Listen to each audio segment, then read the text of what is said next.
Cruise ship cabins come in all different shapes and sizes, from the micro small studio cabins that NCL made famous a few years back to gigantic suites. There is something for just about every budget and for everybody's style of cruising.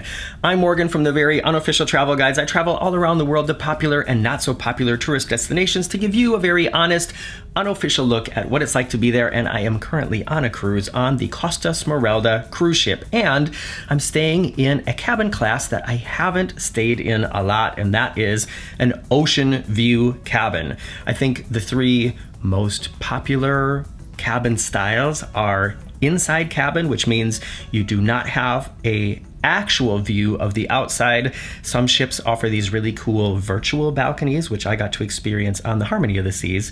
I can recommend it if you are in the budget for an inside cabin, but you can afford a virtual balcony. It's definitely a fun upgrade. The cabin style that I usually stay in is balcony, which means you have an outdoor space that you can go out on, get some fresh air, sit outside under the sun.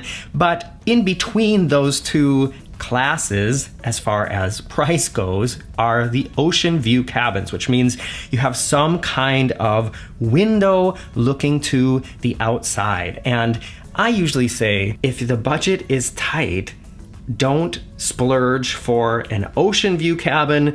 Just stay in an inside cabin and use the extra money you would spend for the window to just do more fun things. And if the budget allows it, should always take a balcony when you're on a cruise.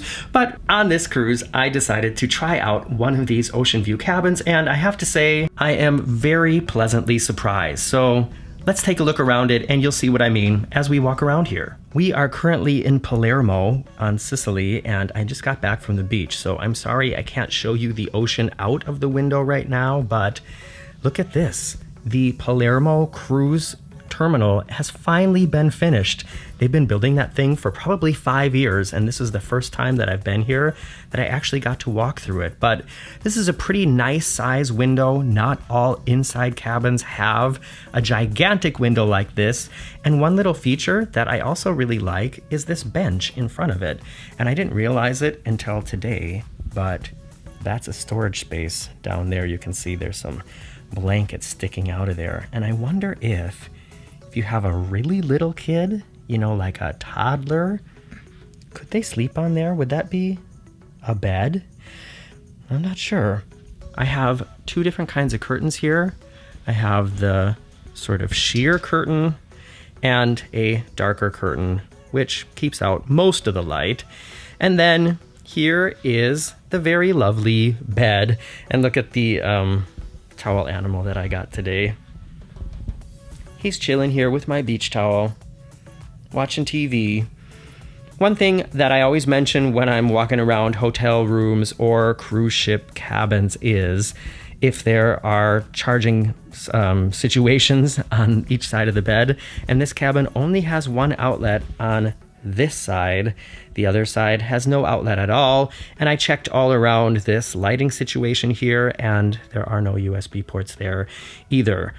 One thing you're going to notice as we look around here, and just like in all spaces on this ship, there are a lot of different colors and textures. But, you know, it's a matter of personal taste. And like I said, there are some things I really like about this cabin, and we're going to talk about those too. And yeah, the TV is in like this mural.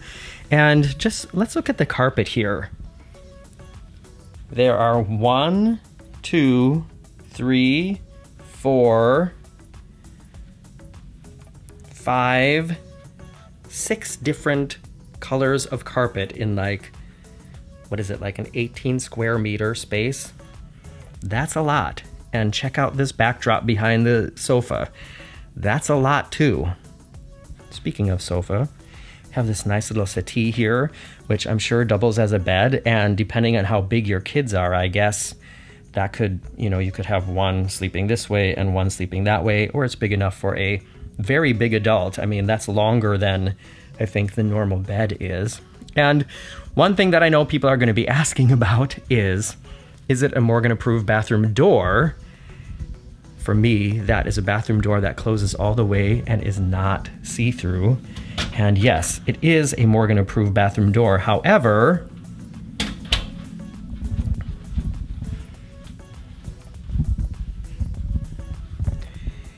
you'll notice next to the mirror that this part of the wall is see-through, so it's kind of not a Morgan-approved bathroom wall.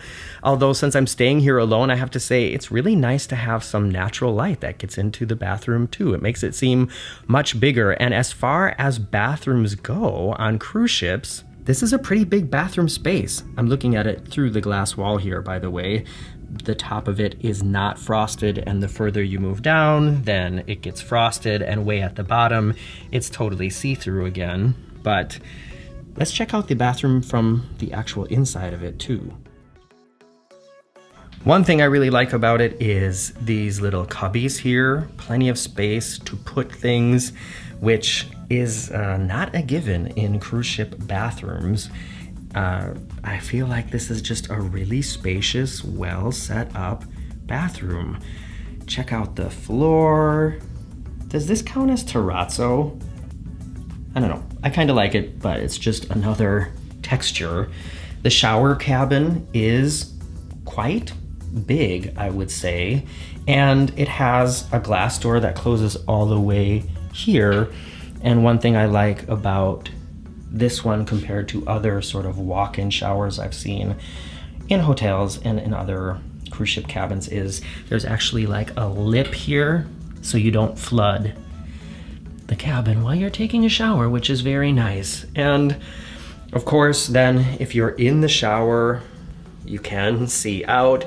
If you're sitting on the crapper, which I am right now, this is the view, so nobody can really see in here unless, you know, they stand up there and look from the top or crawl on the floor and look from the bottom. And for anybody who's as sensitive as I am, there is a curtain that you can just close all the way, which is also another texture. Another cool feature about this cabin is this little corner here. It's like the makeup corner. Let me move my drinks. That's water, and this is wine that I didn't finish last night.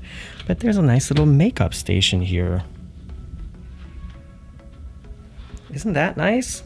I realize it's kind of dark back here, but I wanted to show you all the closet space. This one is the cubbies with the safe.